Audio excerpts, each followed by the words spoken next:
Good evening, ladies and gentlemen. Welcome to the south-afrifur podcast. You're listening to myself, Ivic Wolf, and my co-host, Scratch. Yep. And today we have the special honor of having Mrs. It's a, let's say Miss. Okay, fair enough. Maja Spencer joining us this evening with her special brand of multi-talentedness. Of which she's a singer, a songwriter, a writer, a student who graduated from the politics in politics with special preferences towards psychopathology, psychology, sociology, propaganda, etc., etc. She also plays piano. She plays violin. She dances.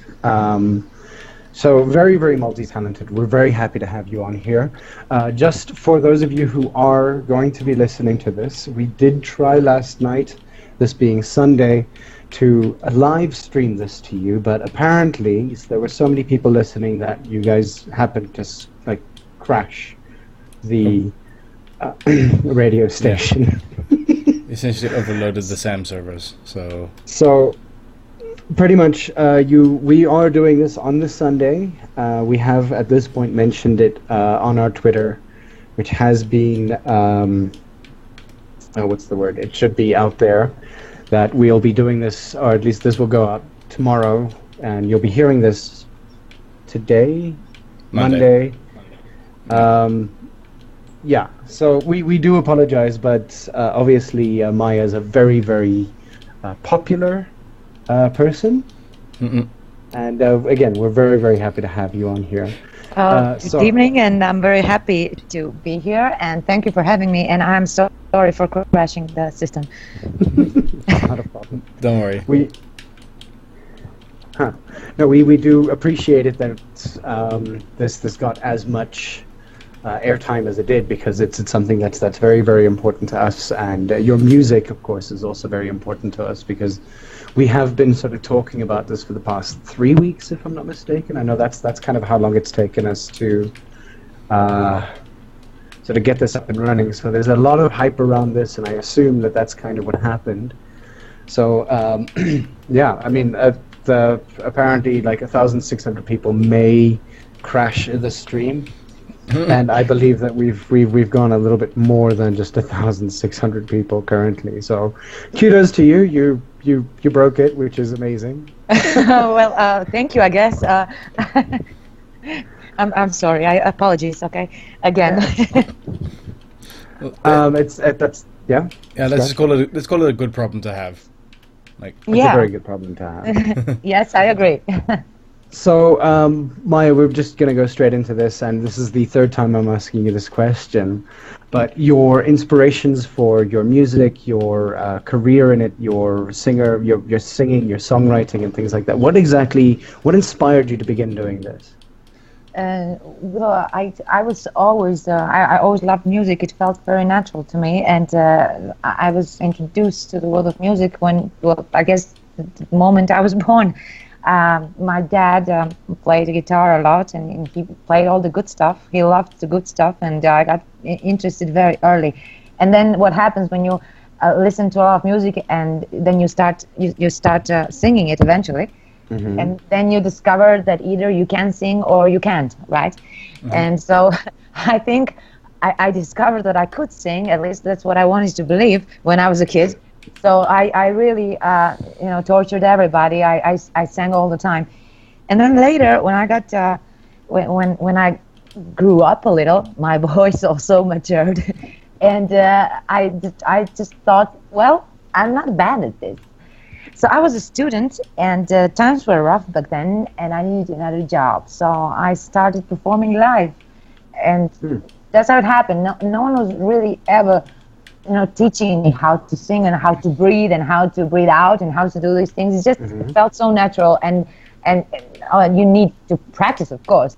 Yeah. So, but that was a really great experience for me, because I discovered things about myself. I discovered things about live performances, how much I love it, how I deal with it, and how I would react to it. It's like no anxiety, no nothing. It's just wow, that just feels good, you know. And that's how it started with singing. And later, I always wanted to make music and to compose music, write lyrics, and I'm a writer, so writing is also very natural to me.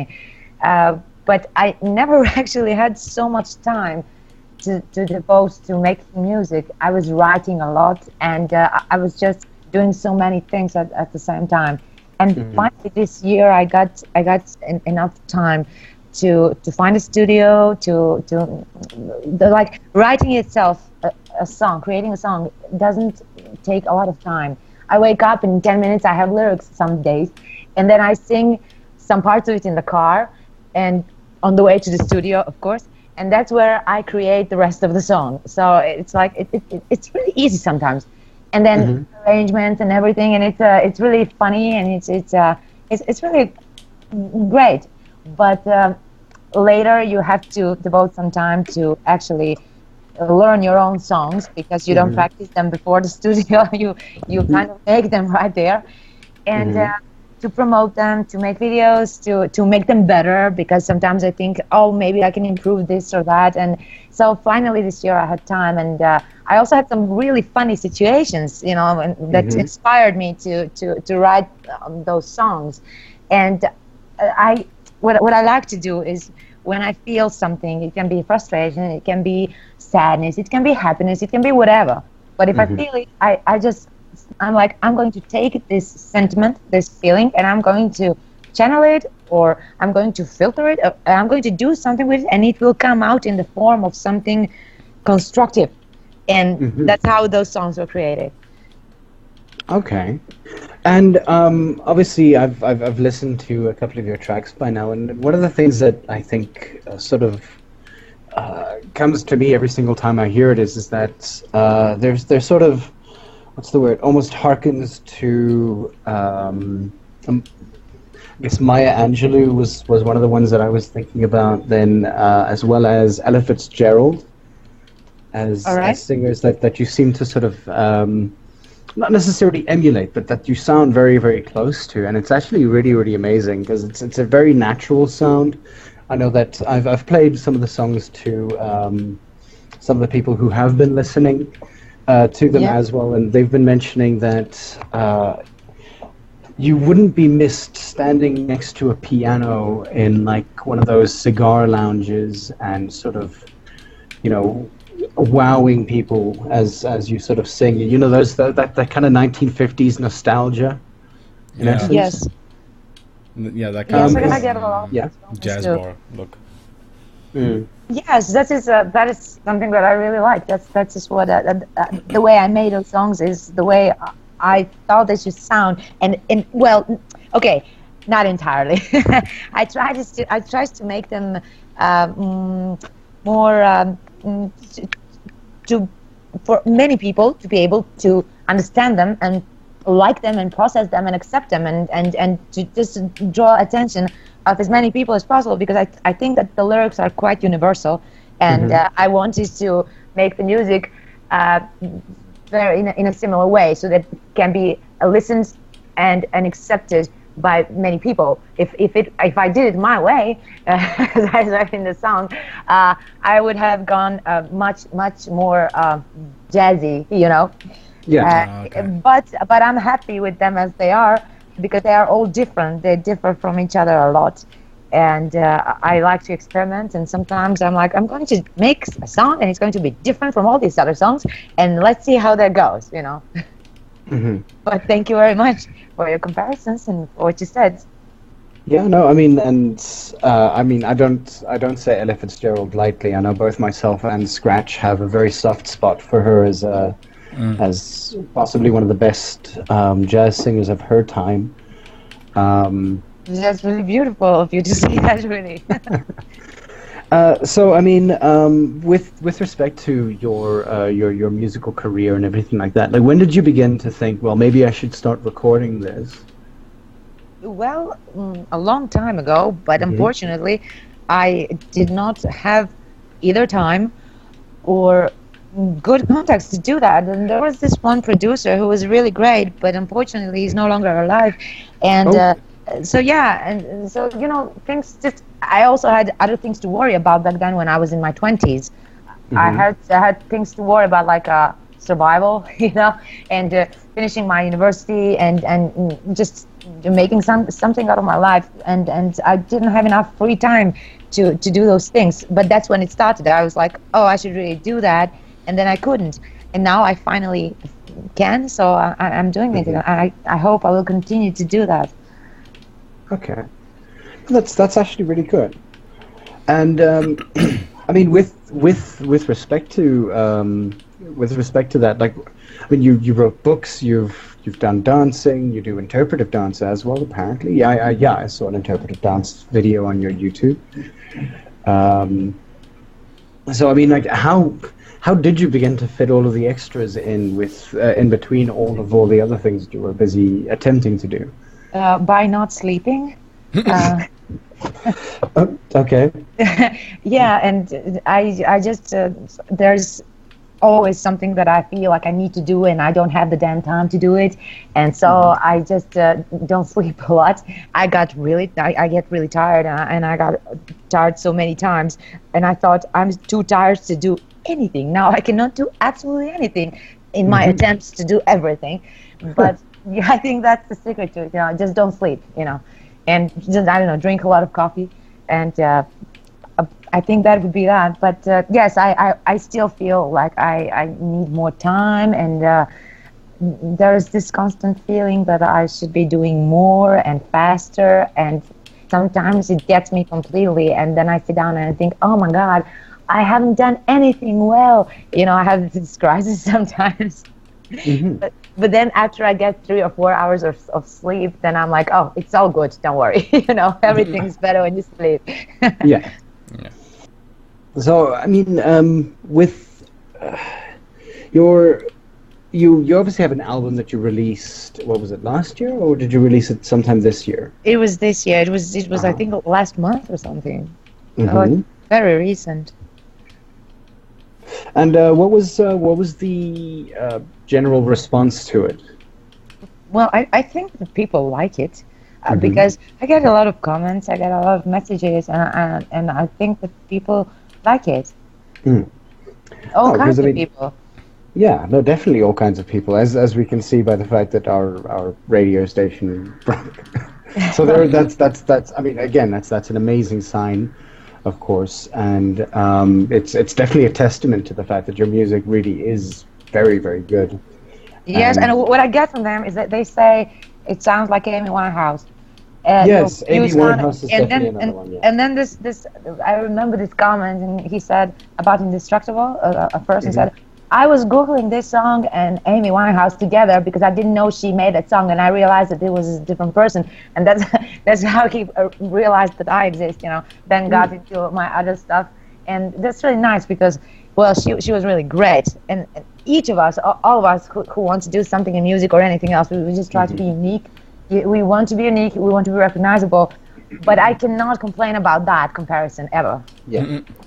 No. There's no way that should be complained about at all. No. So I'm very happy if they hear something, a little bit of her at least in my music, that I think that I'm on the right track, and I'm really happy with that.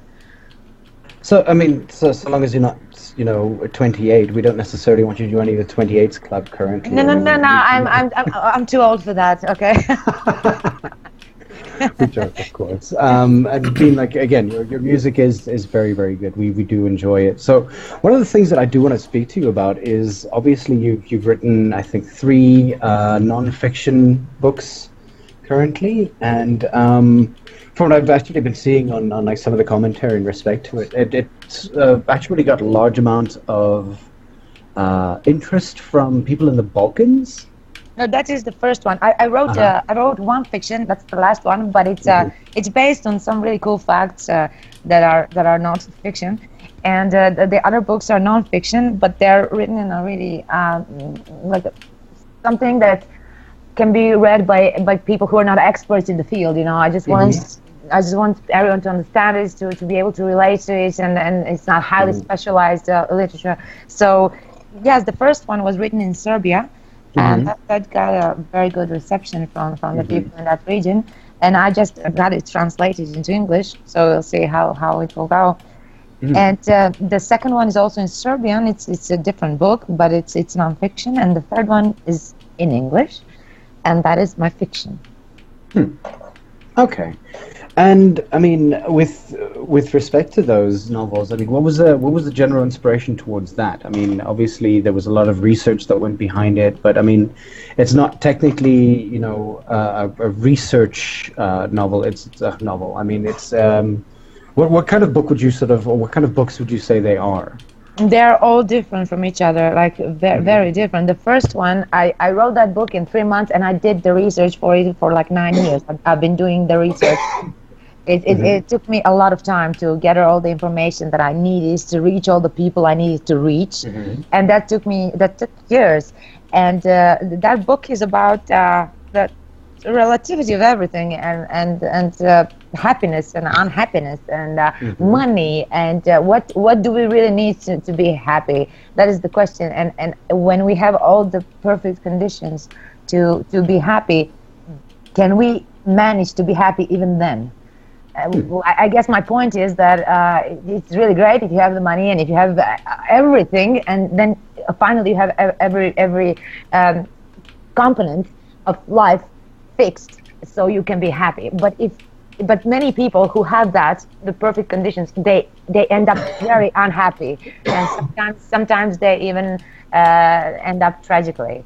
So I proved my point by studying such cases, and that took a lot of time. But I'm very happy with what I did, because it helps. People say that book helped them. It doesn't matter. It was not intended for people who have a lot of money. It's intended for everybody. They can just understand what's important, what's not important, and this tricky way of our own thinking. Because when you have a lot of money, you have a lot of time, and then you start thinking about what else could I need now? What would make me happy now? Because you eventually get tired of whatever you've been having fun with. Because, well, you know how it goes. You have everything, and you're just looking for new stuff to have fun with, or to find purpose in. And then sometimes it's like a vicious circle, and people lose themselves in that circle sometimes, and they don't even notice that they construct needs that are completely silly and unrealistic, and then they become unhappy for not being able to fulfill them. And they involve other people in the vicious circle, and it becomes really hard to live with them, and it becomes hard for them to live with themselves too. And I just try to help everybody avoid that moment in our own thinking. And I'm trying to suggest that if we are better at looking at ourselves at some moments, then we can control our thinking, and we can say to ourselves, hey, wait a moment, now stop and think. Do you need this? Is this what you want? How many sacrifices and what kind of sacrifices are you willing to take for some needs that you constructed, and it's not even crucial for you? So it's a very complex book. Those stories are true. Those are 3 stories, and there are several characters in there, and those stories are true. I of course modified characters, and but those things really happened, and it's not a boring book to read, I think. No, I'd imagine. It sounds complex. It sounds fascinating, to be dead honest. Yes, and the second one is about, it's called Humanoid. It's currently only in Serbian, and it is about, humans actually, but I use our relationship towards artificial intelligence, and I make comparisons, and I'm actually trying to explain and I ask questions. That's what I do, and sometimes I give some answer here and there, but I like people to think, rather than, I'm not like, oh, okay, this is it and this is how it is. No, I'm just going to ask questions, and so you guys think about it, And it is about our ability to love. The book examines the problem of whether or not we should consider real artificial intelligence something that we should care for, and something that we could even love, and how that can be useful to us. And then I just go to this question: why do we love people as they are? Because sometimes they are much more harmful to us than AI could ever become. I'm talking about a strong artificial intelligence that we're working on now. Mm-hmm. And it's not that I'm saying, oh yeah, everything should be like that, and we should not have humans in the world, and I love artificial intelligence. That's not at all what I'm saying. The book is more about like, why do I love people? Why do I love them? Do I even know why I love them? And why do I hate some things that I don't even know? And it's about that.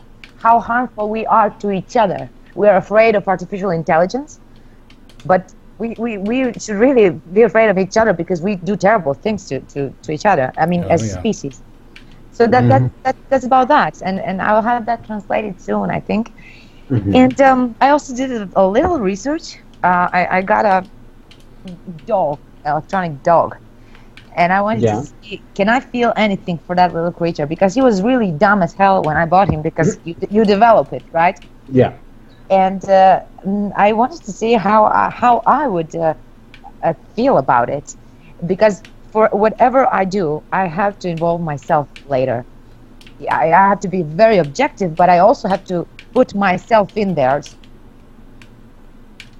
Yeah. Maja, are you with us? What? Maja, can you hear us? No, she's still there, I think. Maja? Hello? Maja? Oh, puns aside. Maja? Yeah, seems her connection has dropped a bit. Okay, she'll be back soon. Yeah. Whew, that is a lot of information to take in so long. Maybe we can just take a little bit of... Oh, there she is. My internet broke. Yes. No worries. No worries. We're back. So you were mentioning the dog, the little electronic dog that was dumb as hell. I think that's yes, he was. He was really dumb when I first got him, but I was really patient, and I was just trying to experiment with myself and see how I feel about that little thing, because that was not a real dog. And how did the experiment go? Well, I ended up actually really having feelings for that little thing. I cannot even call him thing as a thing. I can just call him this creature, you know. And and I also observed the reactions of other people. And people who don't know what it is, and but you see a lot of prejudice. You see a lot of close-mindedness, and I'm not a huge fan of that. And whatever I do, it has the purpose to break stereotypes, to break prejudice, and to just make people at least give a chance to something that they don't know about. Because when I don't know something, I want to get to know it before I say yes or no to it, not before, right? So and the third book is fiction, but it's a weird book, you know. Everybody says, "Oh, it's like a movie," you know, and it is. It's full of surprises, and I wrote that book. I was really inspired by behaviorism, radical behaviorism. Because I really believe in it, not because I want to believe, but because I see it working every day, everywhere, and I use that to base my book on the story on it, and to ask questions about freedom, like how free we are, and do we choose to be who we are? How much we can we affect it? Who is really who or what influences us? Is it environment, and I'm just trying to show how powerful the environment is when it comes to growing up and forming a personality. Yes, and so I did that in a rather, so that book is really strange, but it's not boring. There was a I still remember I read this book back when I was, I think, in university still. There was a book that was written by, I think it was a Polish author. No, it was definitely a Russian author who took a very similar kind of perspective. I just need to remember what the book was called. But yeah, the thing is that like it looked into things like, you know, I guess in essence social anarchy. In essence, what happens. It took a very almost Zen-esque look at things, but also put it into this very sort of not sci-fi, but almost fantasy-esque perspective, but within, you know, modern-day Russia, of how there's this woman who she was sort of part fox, but she'd been alive for 1,000 years, and she was speaking very, very heavily around the philosophies of how things have changed and how, what was the word, the almost the downfall of mankind in the way that we treat each other and things like that. And obviously we can learn very, very much from how we as human beings, I think, react to things that are different.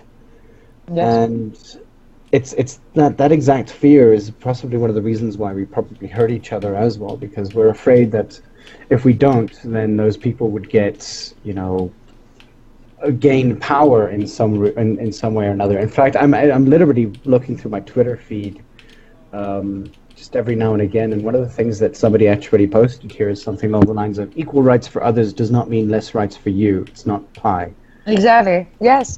But and well, but those are the problems that I don't know that if we will ever solve those problems. But at least we can make the situation a little less disturbing than it is now. Because I'm not so optimistic about that, you know.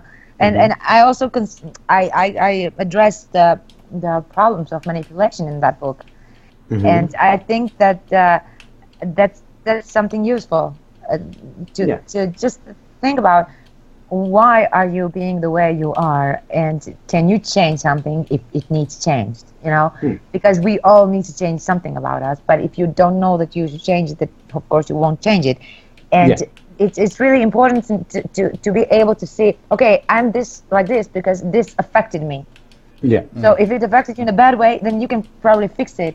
But the problem is that not everybody has this ability or even will to try to say, okay, let's take a look at myself.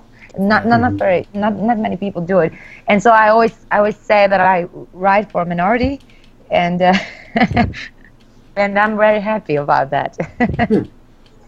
Well, it's interesting. I mean, one would think, I guess more people definitely need to hear that kind of opinion. People very much lack the skill to be introspective. Yes, and or realistic, you know. Either way, it's either they don't see reality well, and they are a part of that reality. So, you know, those are general problems and are like commonplace. We have that everywhere, and I'm just trying to give my small contribution to changing of that situation. And I know it's small. I mean, come on. I don't think that I think that we're all so small, like a planet is so small. And I don't have any illusions that I'm so great. And I don't need to be, but I can do what I can. While I'm still here on Earth, and that's it. That's all anyone can really hope for. Like do as much good as you possibly can. Anything else is up to, you know, up to the stars. Right. Yeah. Yes. Yes, literally. And I mean, now, obviously, with your sort of, I guess, ideological background, I'm hopefully saying that correctly. Like your music videos and your singing and your songwriting, obviously there must be some form of like influence in the way that sort of the way that you think about things. How exactly does that get portrayed in the music that you that you're putting forward? Well, as I said, I'll try to answer that in such a way that it makes sense to everybody. I said before that all those songs are in a way different from each other. They have something in common, like, well, there's this my voice, okay, and there's me, but those songs have different sentiments in them, and in all of them, I show some sort of a different face. I actually consider myself a multi-faced person, and I don't know what I would do if I were a uni-faced person. You know, I would probably be really boring. So I'm just trying to make the most of what I have. And Okay. I mean, you speak about happiness, for instance, and the way that we sort of portray it in our own lives and things like that. And I mean, you obviously work very, very hard to be able to do absolutely everything that you do. I mean, the thing is that, like, it's I'm gonna put this out there. It almost feels sort of almost contradicting, in essence, that I mean, obviously you're doing things that you love, but you're making yourself terrifyingly tired. So how does one balance that kind of thing? That your personal perspective on how we as human beings attempt to find happiness and garner some form of reason to exist, if we have to take the existentialist route. But I mean, how do you say balance, you know, a musical career, for instance, where I guess the mainstream sort of speaks in one tongue, you speak in another tongue, and how do you sort of mesh that together? hello, Hello? Yeah, I can hear us. I'm back. Did you hear that? I just had a problem with the internet. Okay. So tell me where you lost me. I think you lost me. It was when I was talking about that I'm trying to make the most out of most of my multiple faces. And Okay. that's when you disappeared. Oh, well. Okay. Ouch. So But you said everything, right? I believe I did. But I was about to sort of put the question to you, so I'll just repeat it again.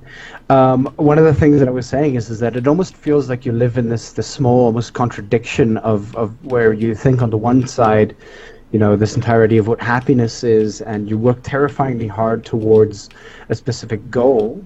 But, I mean, and how does sort of being that busy, for instance, and that tired, doesn't that sort of also affect the way that you sort of, I don't know, deal with your day-to-day? Like, so, I mean, and one of the other things that I was sort of talking about is this idea of, you know, an existential crisis, for instance, in that you have so many faces that... Yes. Is there ever a point that you lose yourself? No, I don't think so. Okay. But there are moments that are just tough, and they're tougher when you're tired, you know. And but even then, I say, okay, I'm going to make something out of this, because I just believe that every sentiment can be used for something good, and that it can be turned into something constructive. And I try to do that, and that's what I did. Like the Indestructible, the song was more like, well, I had a hard time. I really had a hard time, but I'm going to survive it, and I think that is a positive thing. So in that song, I was like, okay, a strong person. Yes, I have been hurt, blah blah, but I'm here, and I'm, you know, that's good. And the other songs are different. They're like Love Me. That is a sort of optimistic song, actually. It's just like I'm just trying to convince somebody to do things right, and I kind of have faith that might happen. That's a different phase. And then there are other songs like Just a Dream, the last one. I think that's a painful song for me. But I did my best to turn all those things into something nice. Something that sounds good, and something that is it's just telling a story and got this off my chest, you know. So that's a vulnerable Maja, I think, because she exists too, you know. And sometimes she's really annoying, but useful. I try to make her useful. Okay. So I mean, I was the other point that I was talking about is this sort of juxtaposition between you have, again, these multifacets, for instance, but again, they do seem to almost contradict, because I mean, Love Me is sort of inspirational and everything like that, but it seems to almost play towards a very what's the word? I want to say possessive, but it's not possessive that I'm looking for. um, a commercialism in essence. When, I mean, obviously, for anybody who's actually watched the music video, there's you get into a Ferrari, a very beautiful Ferrari, mind you. It But is beautiful, yes. yes, how was that, by the way? How was it? What was it like driving it? Because I've never been inside a Ferrari. I've barely even touched one. So Well, okay. First of all, there are some other things you should know about me. uh-huh. For example, I like driving, and Okay. I really like cars because it's just fun. It relaxes me, and I make most of my songs in the car because that's where I have peace and quiet, and that's where I'm alone completely, and like nobody's going to get in. So I sort of like driving, and that song, when I heard it, I thought, wow, this song is perfect for drifting because there's this in the refrain, the way it starts, there's this sound. And I could just imagine the drifting car right in that part, and there's the part, the lyrics. There's the part of the song that says, "Why don't you sit back and enjoy the ride?" Enjoy the And I ride. was Yes. like, okay, well, that makes sense, right? Like, Yeah. finally, I got something that makes sense, and that's how we made that video because well, the car is really beautiful. It's a you saw the drifting, and so it performed really well, and it just made sense to me to use that to use drifting and to use the car for that song because I thought it was nice. What do you think, guys? I mean, I love the song particularly. I was just kind of wondering what the sort of juxtaposition, and again, I say that word again, between the car itself and the song, and I mean, I guess that would probably be the sort of main crux of it. So I'm assuming that you're the one doing all the drifting in that car? Well, you see, that kind of driving is not really, let's say, desirable in the road where I live now. I could say it was like illegal. So if I talk about it, I'll get myself and other people in trouble, So, But yes, I really like that, and there are people around me who are actually also great at that, and we just try to keep out of trouble, of course. So, But excuse me, I just wanted to mention this, the decision to use that particular car. It was because, first of all, that car could really perform well. If there was a different car that could perform better, we would probably use that one. But and at the same time, this car is very beautiful. And I didn't. You probably noticed that there are like many shots of the car, much more than of me. And I honestly didn't care because it doesn't really have to be about me. It's about the ride, and it's about it's just this beautiful thing, drifting. So that's some people will say, oh, Ferrari, and without listening to the song and without knowing anything about me, maybe they'll say, oh, that's so pretentious or something like that. But it's not really. I didn't care to be the star of the video. I like, this car is beautiful, and let's give it the light, Okay, that's actually very interesting because I mean, like, obviously that's the only music video that you have out currently. Yes. Yes, that's right. Although I will say the other videos where you're essentially like sort of singing in what I assume to be your house. Yes. Yes. Firstly, you have a lovely home, and secondly, like what was it? Like, I forgot the name of the video that I was watching, but like watching you singing and sort of having the snow fall outside in that shot is a very nice, like obviously it's not shot like that. It's not like planned for it to snow, but it's very relaxing. It's very nice. Thank you. Yes, those are not my songs, and they're not really videos. They're just. But yes, I'm going to do a video for Just a Dream very soon when I get the time, and it should be sometime this next month. Okay. And it's going to be different. No cars this time, but I will have other pretty things in the video, like pretty people, Again, I don't want to be the star. No, fair enough. Have you performed live on stage anywhere? Yes, yes.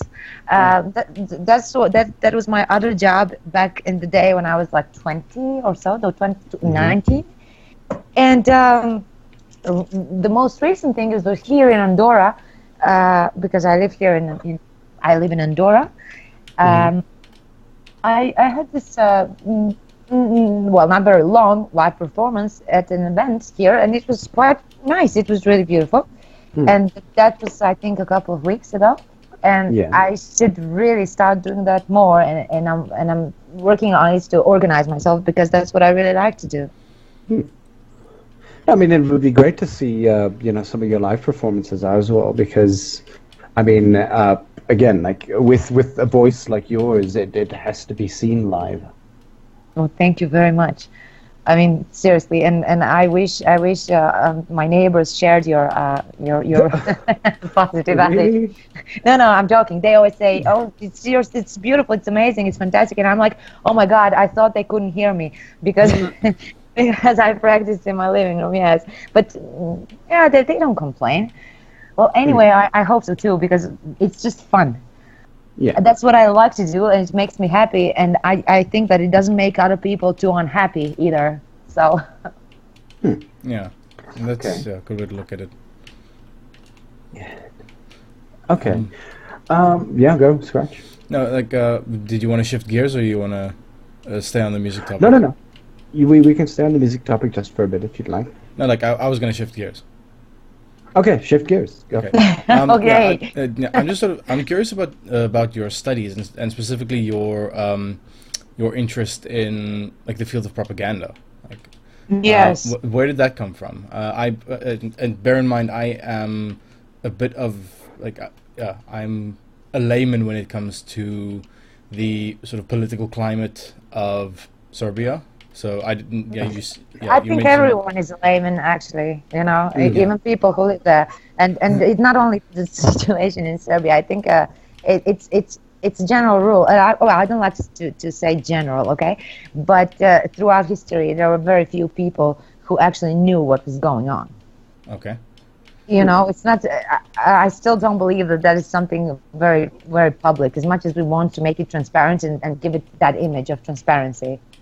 I mean, because there was this beautiful thing that Carl Schmitt said, and he said politics is sort of like a love, and you don't see it, you can only feel the effect it has on you. So you don't know what it is, you have no idea what's going on, okay? But it affects you. So I became really interested in how we are controlled and how much, and to which extent we have the power to do anything, and how much are we responsible? Well, we are responsible, but how much of this contribution is elsewhere, outside us, a contribution to who we develop into or what.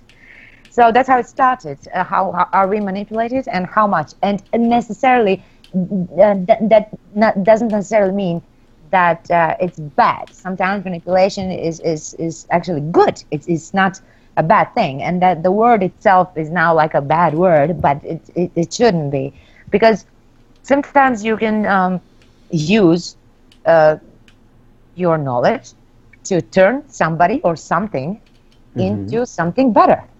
Yeah. And so that person does not even know. And he or she, they don't have to know.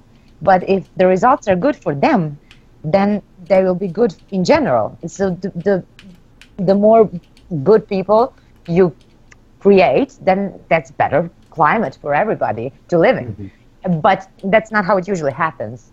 Now it all comes down to just control, and just make them do what you want them to do, and think the way you want them to think, so that you can control them. And I don't like that. I mean, yeah. No, go ahead. No, because I mean, I remember you in one of our previous iterations, you were mentioning the political climate back in the day, and I remember I was always watching the news when my parents were watching the news. They loved watching BBC and CNN and Sky News, and there were times that every now and again the conflict in the area had been brought sort of forward with. I think there was a school building at one point that had been I think blown up. With lots of things. Yes. Lots of things have been blown up, really. And sorry, no, carry on. Go.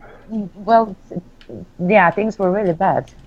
Yeah, because I remember that it was a very, very, it was something that actually sort of I think almost I would call it a small turning point in my own personal life when it was at I think it was in that area when I think terrorists had taken over a primary school and had herded everybody into the auditorium, and then they placed bombs on the basketball nets and things like that.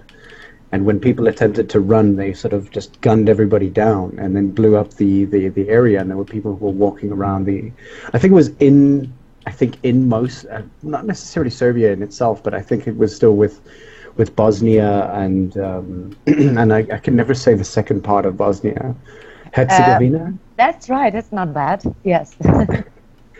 And I still remember when I watched that, there was a point that I'd literally, I saw what was going on there, and I was very, very angry at the time. Still generally am, but I still remember that was a big turning point. Well, the thing is that, that was a real mess, seriously, because the way how it got broken was really, really bad. And the thing is that, they just want you to hate each other, all right? Yeah. And then there's this bad image that Serbs have in the world, or Bosnians, or whoever, like all of us, I don't know, but I guess whoever got a better PR, they got a better image, right? And Serbs were not really interested to get a good PR, I think, based on the results, okay? So it was just, I don't know, the people are still angry about it, and sometimes you still, after all that time, there are these conflicts between people based on whether they're Bosnian, Croatian, or Serbian, and I hate that, and I really, I'm like, oh my God, that's not over yet, and I don't think it will really ever be over, because I guess somebody still wants that fire to live on for some reason. And what I think, and I don't know how. Okay, whenever I say what I really think, there is this chance that I'll be flamed for it, But so I got accustomed to it, so I'm just gonna say it. Okay, I think that in war there are no good guys. Yeah, no, agreed. That's what I think. That is what I think, and that's what it looks like to me.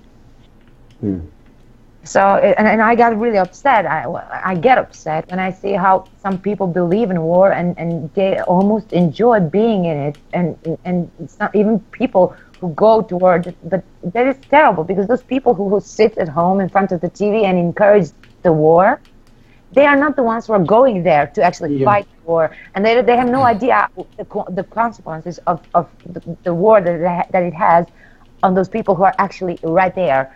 And that is terrible, especially sending people who are younger than 25. They haven't even formed mentally or physically completely. And it's a terrible way how those images and how those things from the war affect the formation of a mental system of a 21-year-old or 22-year-old or a 19-year-old. Yeah. So I think those things are really serious, and it's really terrible. So it really upsets me. And I mean, go. No, I was just saying it's a very good point that you make. Like putting people in there who are like not necessarily well-rounded. I mean, some countries of themselves are like with the glorification or whatever of war itself. It's just like you can't have a well-rounded society if everyone's just like, yeah, sure, let's fight all the time. That's not a well-rounded society. Yes, No. It's and I've lived through it, so I really know what I'm talking about, and it's really terrible how I saw how it affected people, and I said before, and I said it publicly, that I always try to look at the bright side and try to find something positive in everything, and there's not much positive you can find in a war, okay?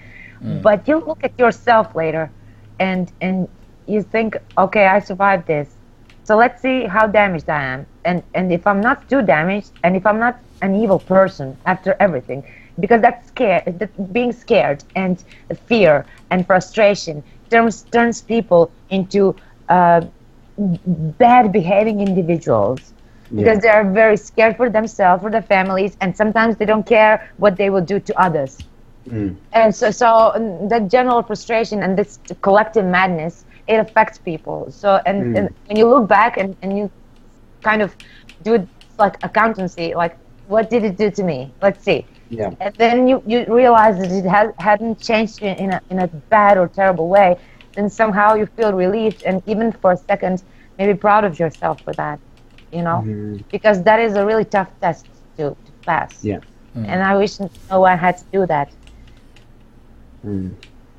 And I mean, I don't know. Like it's interesting. Like your views in respect to this, and sort of the music that you release on and like sort of again, it's this. I have to say the word again. It's a juxtaposition almost of. One could say sort of like what you feel internally and what you feel should at one point happen. That we must somehow free ourselves from this boundary of, I think, consistent, continuous hate, and just turn that into something like just get used to being okay. Or just make yourself be okay, or at least less miserable, you know, because nothing is constant, nothing is permanent, so being miserable is not either, unless you decide it to be. I mean, you're familiar with Viktor Frankl's work, yes? Yes, vaguely. Yeah, vaguely, okay. I mean, his entire ideology is obviously that idea of the will to meaning, and I mean, we're talking about a person who spent a vast majority of time inside the concentration camps during World War II, who came out. Would you say the name again, please? Viktor Frankl. Okay, all right. Yeah, he's the sort of his perspective was this idea on the will to meaning. So you could take a person who would pretty much have no meaning whatsoever because of the sort of society that has almost been pressed upon him or her, and that they would find it very difficult to sort of move past that. And I think it's sort of, in essence, one could almost call it a next step towards that entirety of self-actualization, where instead of just being self-actualized, where we're able to sort of think more deeply about ourselves, what surrounds us, but look beyond that and how to improve our own lives and improve the entire idea of actually just staying alive. Because what I've noticed currently is that once we've reached this entire idea of, you know, self-actualization, many people who finally see that there's almost no point to, you know, surviving. Yes. And I mean, and that's something that I don't necessarily think that we can do. And what I want to say here is that your music and the way that you speak about this is almost very, very inspirational. Because again, you speak about humanity in, well, I mean, and it's, again, this isn't a criticism. It's that you speak about humanity in the most human way possible, which is a general distrust, a general dislike of... No, it's not that I don't like them. I just don't have, I mean, I respect them, but I don't necessarily like them that much, because I think I know that. No, I think we should all be better. That's my point. Yeah. You know, it's like I'm not. I actually love humans very much. That's why I'm doing what I'm doing. Yes. If I didn't care, I wouldn't give them a single book. Like, why would I care? Why would I care to write anything for you guys? Yeah. You know, you're doomed. But I still have some kind of hope, right? Yeah. But that's what Viktor Frankl sort of talks about when he speaks about the will to meaning. In fact, one of my favorite quotes that he's had. He said this in somewhere in 1972. He was at a some form of seminar. He said something along the lines of, "If you take man for what he or for what they are, you'll make them worse. But if you take man and then presuppose that they're going to be better than they actually are, then you will, in principle, make them what they truly will become." Yes, and that's a tough work. No, I can imagine. It really is. And sometimes, well, I'm a realist. You know, I cannot define myself as an optimistic person or a pessimistic person. I cannot. I don't really believe that there are two extremes at anything. You know, and I always go. I go from this stage to this one, and I go to this, how would say, I don't know, sphere to this one, and I'm never left or right or up and down. It's like I really don't live in extreme positions. So I cannot say that I'm either an optimist or a pessimist, but I am trying to be a realist. Yeah. And sometimes the reality just sucks, you know. So and to resolve the problem, you have to see it. Yeah. And sometimes it's really not good. So before even saying something about the problem, I first have to acknowledge it there, describe it, and then people say, well, you were criticizing what? No. I'm just exposing what I see, and I'm giving you arguments, and that's reality. You can check them, verify them, and you'll see, right? And then we go to this optimistical part where we can say, hey, let's fix this. Yeah. I've actually posted a link in our chat to what I was talking about when I'm speaking about Viktor Frankl. Yes. So I mean, you can look at that in your own time, obviously, but I believe that's kind of the way that we should live. I'm a big purporter of Viktor Frankl's work and his ideology around man. It kind of sounded familiar to me, but I cannot say with certainty that I know exactly. So I want to get informed. Yeah. Okay. Well, I mean, so and again, like we can definitely see that sort of influence in the music that you write. It's hauntingly beautiful, I think, would be a term that I would use as well. I mean, and your voice definitely lends a large amount of credence to what you're attempting to say, and I think this explanation that we've been having so far Thank you so much. is but I mean the explanation that you've given for, you know, the thoughts behind it, and obviously this as far as rabbit holes go, this one goes relatively deep, and that's very important to us because we love, I guess, this kind of interaction. So suffice it to say, you're inspiring me particularly. I'm not necessarily sure about Scratch. No, for sure. Honestly, like this. Yeah. Why not? Yeah. No. You like. I just can't speak for him. Yeah. Like there's a lot that we could take away from you, to be dead honest. Because having the realist mindset and looking out at everything that's, you know, crappy about the world in some cases. Yeah, but I also see good things. Yeah, but you know, that's the thing. Like still seeing the good in everything and still wanting to make that change. I think that's something everyone can aspire to. Because a lot of people sometimes, excuse me, tell me what you were saying. Yes, all I want to say is, like, a lot of times when people start looking at things like that, they get very, very discouraged. Just like if the world is so crappy, what's like my little contribution gonna do? But yeah, you have the opposite mindset of like, I see everything, I see like the things that are wrong, and I will fix it, and I will try to fix it. That's something people can aspire to. It's true, and sometimes you know that you cannot fix everything, or there's very little you can fix, but you just keep trying, and I really like to leave things better than I found them, you know. And it applies to small things, it applies to bigger things, it applies to physical things or humans. It doesn't matter, but I think that it's a good thing to do. Try to make things better, and just spread that around.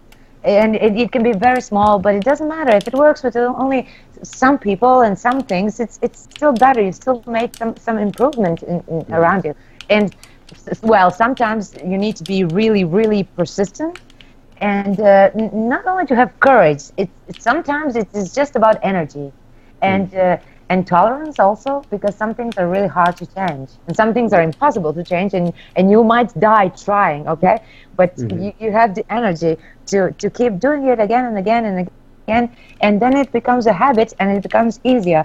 But it does take a lot of energy and time and sleep. You know, you're always deprived of something when you're constantly trying to change things for better.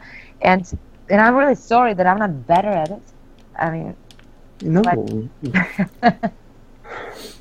I mean, and I think that's also part and parcel of I guess a mindset of somebody who really wants to change something or change people or change, like it's one of those things where you kind of sit there going like, you know, we're willing to give up time, we're willing to give up sleep in your case, to be able to just continue doing what is necessary, and that conversation needs to be had, irrespective of whether it's one person that you change in your entire life, or if it's 20, or if it's 1,600, or anything along the lines of that. It's these conversations are necessary, and one needs to be awake and aware before a conversation like that is ever had. Otherwise, you just miss it.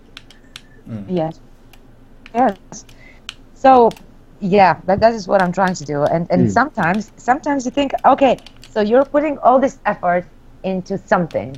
It can be anything. It can be like a book or a song or a relationship, or it can be, it doesn't matter. So, but you're trying to do something, and you're putting all this effort in that one thing. Yeah. And then you think, well, but what if it doesn't work? Like, there's like a lot of reasons for you to believe that this might not work, despite all your efforts and whatever you're putting into it. And I'm crazy enough to say, oh well, I'm just gonna do it. And if it doesn't work, well, I'll find a way to survive, and I'll be fine. But I just have a lot of energy, I think, and maybe I'm just crazy, you know. Yeah, I don't think that you're crazy. Well, normal has never changed the world, so. No, fair enough. And it's interesting now. I'm kind of gonna bring this to the furry fandom, and obviously furry.fm. And the fandom in and of itself is actually very similar in thought pattern a lot of the time. It's very accepting of a large amount of people. It's creatives that sort of get together and they just create their own content for whatever reasons that they feel is necessary. And for instance, if one even looks at like sort of current circumstances, there's that entire push from what we would call the alt-right, that seems to be sort of counterproductive to what humanity actively wants, which is pretty much equality. But we seem to miss, or people seem to miss that point, that it's about equality and that nobody loses by having equality. But it seems like people feel as though, you know, let's give these rights to these people, and then other people are sitting there going, but you're taking away my right to criticize them for being who they are. Yeah. And that's kind of, it's a very counterproductive thing. I mean, like we talk about juxtaposition, and I just talk about counterproductivity, in that, why, for instance, would it be that humanity is in that sort of sense, and you, out of the three of us, would know best, as to why humanity does the things that it does. Well, I believe that we are not as self-destructive as we seem to be. I think that our species managed to survive this long, despite of being self-destructive to a certain degree. We still managed to survive this long and make some great progress, actually, in terms of science, and we prolonged our lifespan, which is not bad.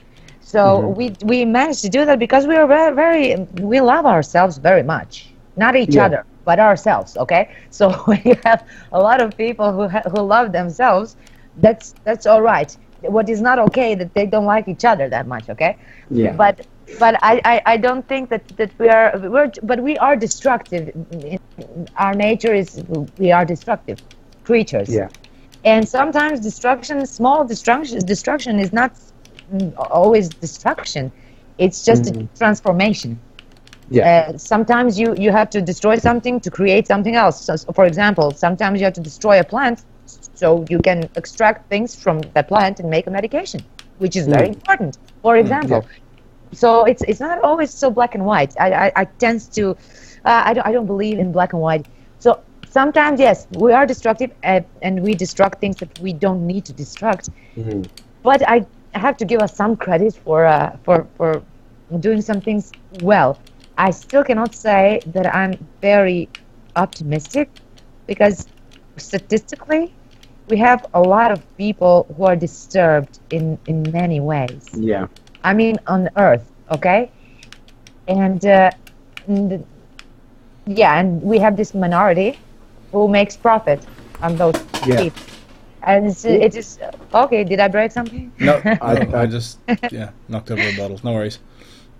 So it is in their best interest to keep this huge majority as average as possible or below average, you know. So and I think that that's not going to change. I'm not. But what we can do is try to try to show that other sorts of people exist also. So if we have this like a huge number of people who are a fan of this one thing, I'm sure that the three of us tonight, okay, would agree that some things are just not very, how to say it? I don't want to insult anyone, you know, but let's say that you wouldn't prefer that to be your favorite TV show. Yeah. Let's say that there's a reality show that is, let's say, trashy, okay? I don't want to insult anybody, but let's say that. And there's like a huge number of people on Earth who are fans of it. The Kardashians? Okay. All right. Okay. We tend to be very open about that. All right. Okay, then I'll say it. Look, at least we said it as well, so it's all fine. So, okay, let's say Kardashians. There, I said it. So you have millions of people who like to watch that, and then you look at those people and think, but this cannot be our future. I mean, it should.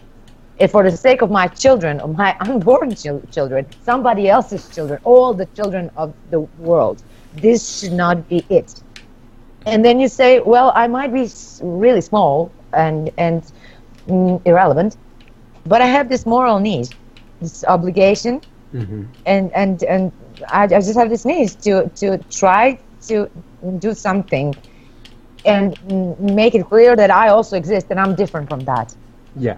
And if there are more and more of people who are different from that, then, you know, we will get somewhere. But I'm still not optimistic that we will ever outnumber those guys, you know. Yeah. And what do you think? Yeah, it's honestly, I feel the same way. It's difficult to justify the things that people find like worthy of their time. I'm saying this it's easy to explain them though, but it's not justification. Yeah. Like I say this as someone who like loves video games. Sometimes I can't justify the time I've spent playing the things. More often than not, to be dead honest. But it's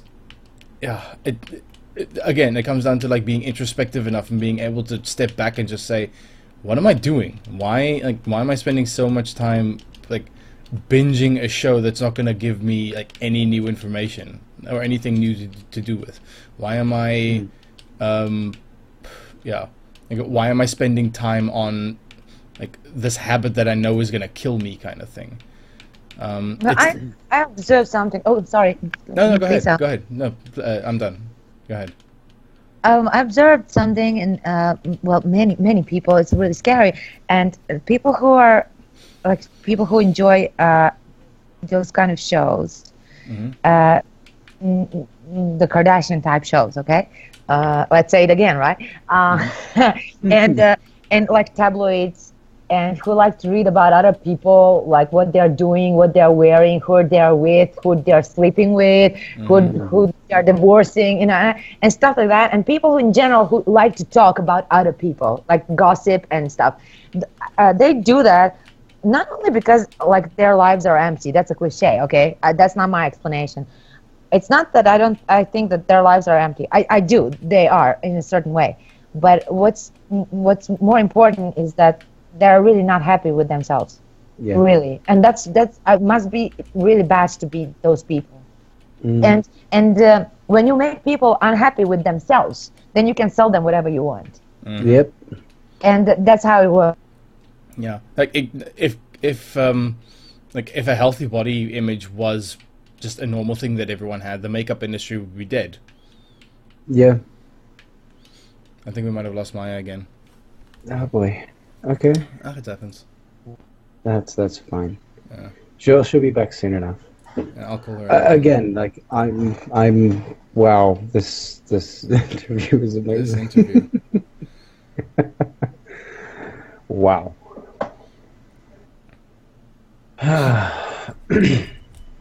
Maja, you there with us? She's not in yet. She should be coming in soon, I believe. Oh, she's gone out completely. You're gonna call her in again? Yeah. Maja?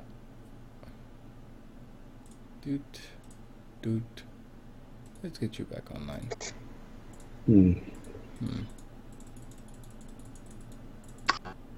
I'm wondering if I'm gonna be able to like stream music tonight or not. It looks like a lot of people. But... Hello? Hello? Maja, can you hear us? Maja is still not with us. She's connecting now. Okay. Okay, no answer. One sec.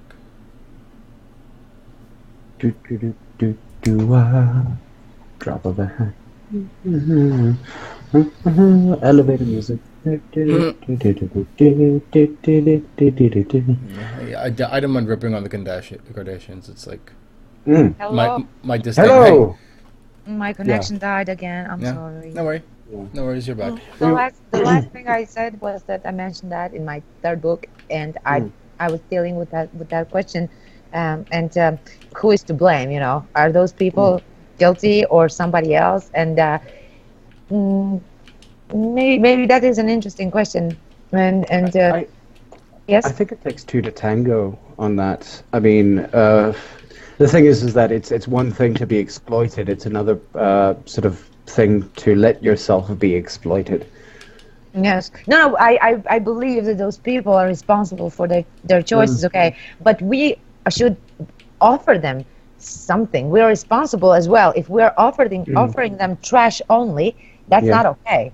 They can choose only from the things that they have been offered, right? Yeah. So if you offer them trash only, they are going to choose some sort of trash. It can be this trash or that, but it will be trash. So I think that we are all responsible to offer them something different, and so that they can say, hey, maybe I will like this. Let's see what this is. It's not only about, the world does not revolve around plastic bottoms, huge plastic bottoms. So definitely, it's. I mean, that's not what we should hope for. Like you have this young girl who is looking at huge plastic bottoms, and all she can think of is like, I want one of those when I grow up. If I have that, I will be successful, and I'll have money. No, honey, that's not how you get successful. That's not how you get money. And even if you get money, you will always be a joke. So don't do it. You know. Yep. Yeah. That's what I'm trying to. That's the message I'm trying to send to everybody I talk to, and I communicate with people, and it's really it's really hard. You cannot. It really is a tough work. You know? Yeah. I mean, like even sort of speaking about that, like this entirety of the aesthetic, and I mean, this has been that particular sort of argument has been around since goodness knows when, ever since, I mean, if you go all the way back to Aristotle Aristotle's thoughts on women, particularly his ideology around politics is absolutely amazing. And then you have him falling so short on the ideology of women, for instance, and this entire idea that women are just, meat bags that are there for man's pleasure. The fact that they're sort of incomplete, even, and again, you can't. It's not even just centuries old. It's millennia. Yes. I mean, you're looking at 2,000 years of constant beating down of one group of people, and now suddenly, when people want to retake sort of some form of pride in themselves, they're called feminazis, and a whole plethora of different, and I guess one could say interesting, but as sarcastically as possible, sort of names. Yes. And then the thing is that what's even worse than that is it brings about this sort of cyclical argument where you'd find women beginning to argue for that as well. It's like, no, I'm not a feminazi. I'm, a very traditional woman, and et cetera, et cetera. And you're going to sit there going like, what the hell is traditional? Like, That's what I was about to say. Yeah. I mean, and traditional just means that you're literally following 2,000 years of oppression. Well done. Good for you. Yeah. Yes, but then you have this other thing, like they are going to, there are certain types of people, I like to say women, or men who use those women, and they're going to say, okay, now let's make it all look like we're fighting against that oppressive tradition. So now let's set the woman free. That's how they call it, okay? Yeah. But they are not. They are just turning a woman into a different kind of doll. Yeah. Doll, and just a different kind. It's just she looks more free. Why? Because she's taking her clothes off for you. Yeah. Okay. So where's the freedom in that? And or rather, Avik, go ahead. Rather, she's taking. For some people, it works, but I don't think that those should be the values that are, children should be raised on, because it's not always only that thing. Because after that, there's goes prostitution, okay? Yeah. Because there are things that are just a form of prostitution. Yeah. And after that, there's the myriad of other things that accompany the first one, and that's not really okay. So if you think that it's okay to kill somebody or steal, or have sex in exchange for money, like or sell drugs or kill people, that is not okay. Yeah, no, understood completely. And even if you're a woman and you're trying to liberate yourself, I don't think that's the way. In for men either, I don't think that's like, okay, I'm free, so I'm going to do these things that can harm other people, or just I don't think that when I said plastic bottoms, okay, I didn't think that they can really harm people. I mean, I don't know, they can harm the owner, right, because they're medically dangerous, okay, but I'm not sure that they can harm other people. But I don't think that those things are so important to be given so much importance that if you have this plastic bottom, you will be successful, and that's all there is to it. I think that we should also be focused on our heads if we want to liberate ourselves, whether you're a woman or a man, I'm not saying anything bad about modifications of the body. Okay, I have tattoos. That's modification, right? It doesn't really matter, but that should not be the card you're playing. Yeah. That's all. No, that's absolutely correct. And I mean, like, speaking about prostitution, for instance, I mean, all the way back in 2012. No, you laugh about this, but this is relevant. No. It's just a weird segue. Speaking of hookers. No, in 2012, 2011, I was busy doing my hours for teaching at a high school in Cape Town.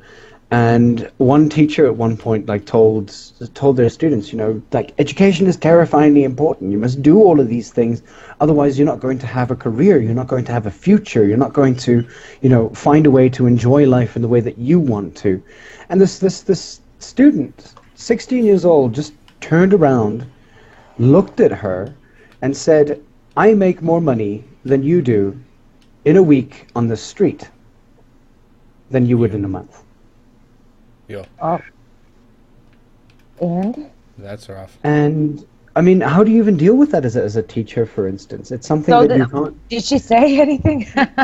I don't think that. I think the teacher was dumbfounded. I remember she just talked about it in the staff room afterwards, and she was completely and utterly, flabbergasted. She didn't know how to respond. She didn't know what she was supposed to say to that. That's why I said that, and I was like, "Oh my God, what did she say?" What's your reply to that? Exactly. So, well, I don't know what my reply would be. I mean, that's a tough one. Now, how does anyone reply to that? I would say, how do you do that? I would ask him, how do you do that? I would make a joke, and I would say, can you give me some advice? How do you do that? I would want to know. I would want to know what he's doing, because I would be really, really concerned. And then that's what I was talking about. How far are you willing to go? And what are you guided? Who are you guided by? Are you guided by this dream of somebody's huge plastic ass because you think she's really rich? Is that the price? I mean, is that what you? What's your goal in life? To have money and comfort? Okay, but there are ways to do it without doing things that are just degrading, self-degrading, and self-destructive, and destructive for others. So, and that is a problem, because we have that everywhere. And this example that you just mentioned, it sounds to me like a typical example from everywhere. You really have it everywhere. So yeah, I cannot really say that I'm too optimistic. Yeah, but again, I mean, like there's and that's something that I sort of also want to talk about is that on the one hand you've got this existentialist sort of argument that says, like, it literally what's said in Hamlet, to be or not to be, that is the question.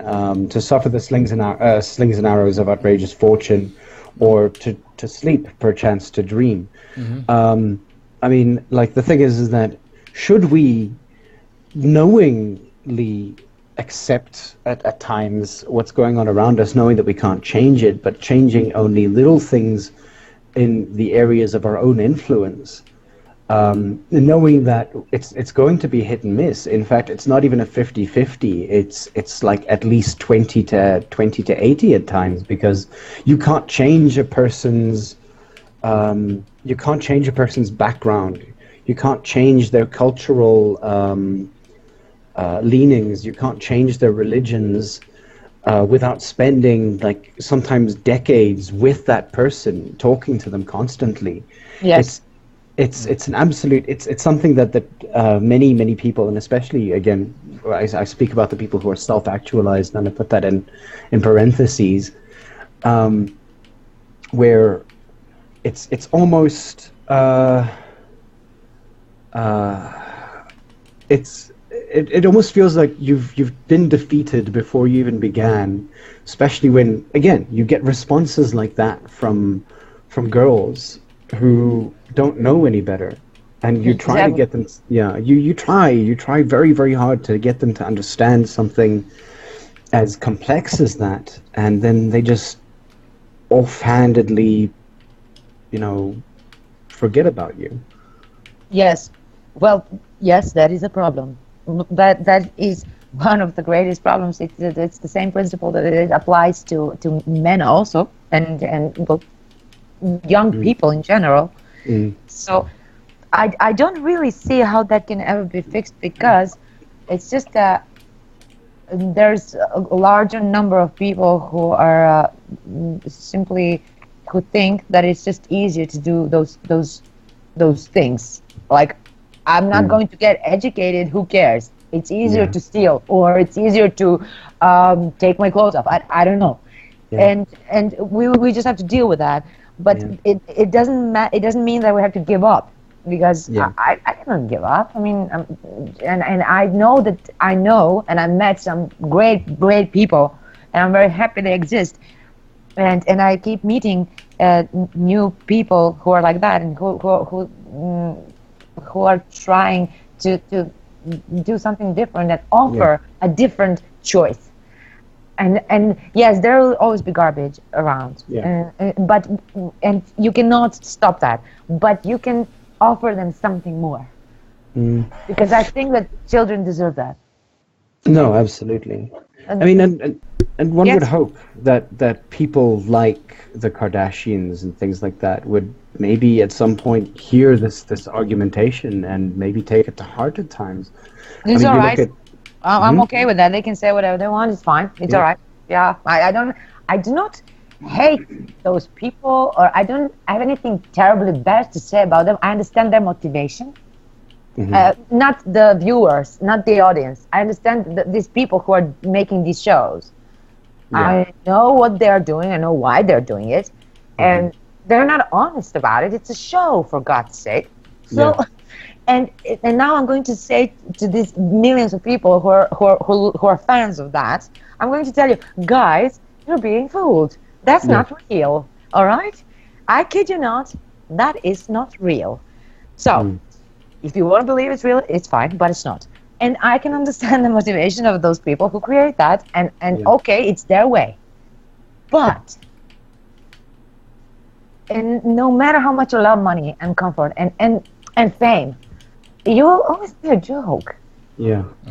So, all right, so you don't care what will be after you, what will happen after you, but you have children, and you know, come on.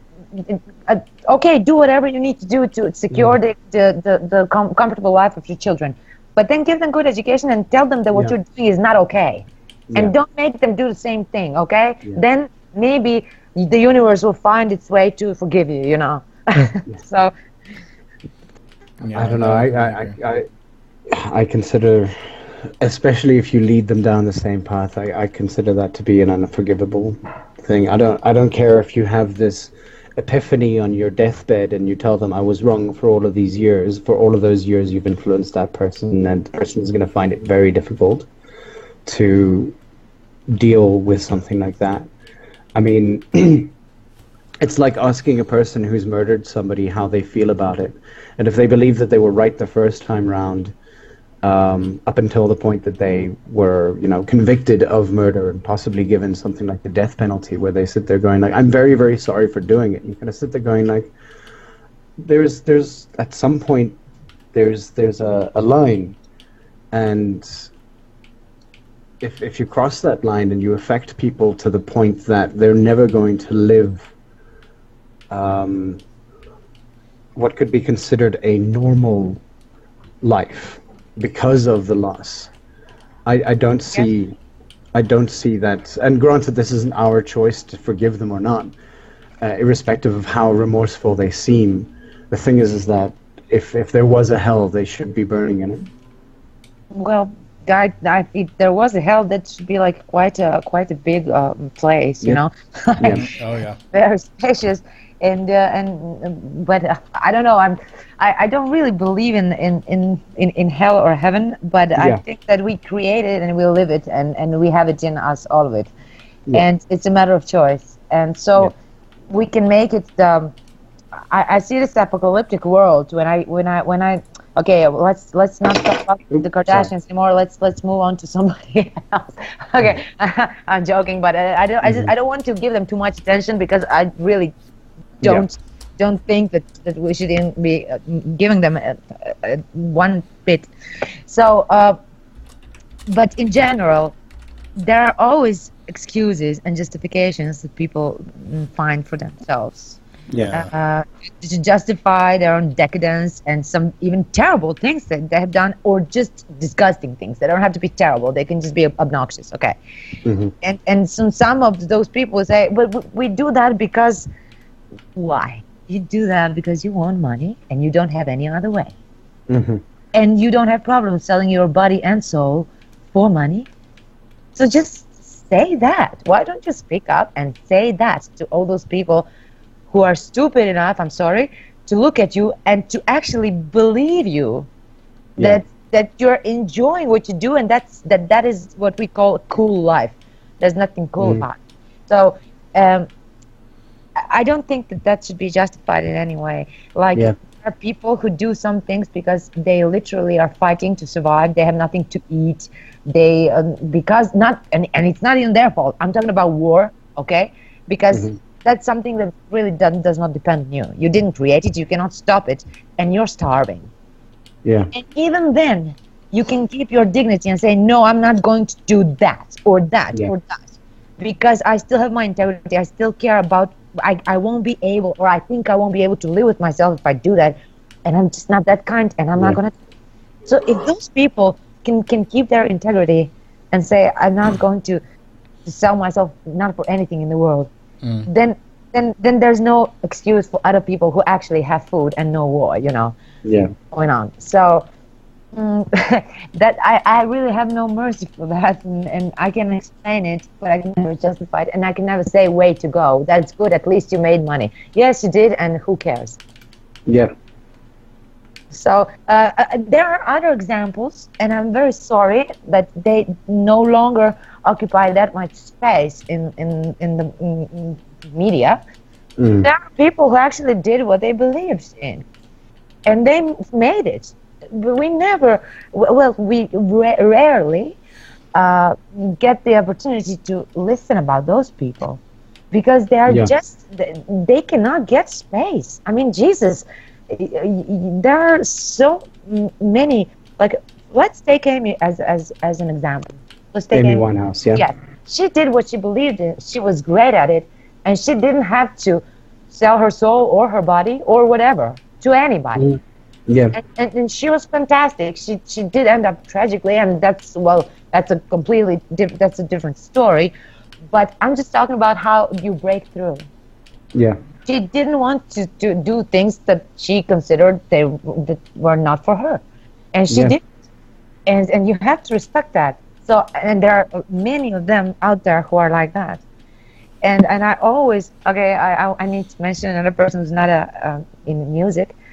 But she's doing a very good job, and people sometimes really misunderstand her, or just are misguided by prejudice and this world of stereotypes, and then put her in the wrong group. Her name is Tara Moss, and she's an author. She's a writer, and sometimes people don't understand what kind of feminism she is talking about. She's not a feminazi.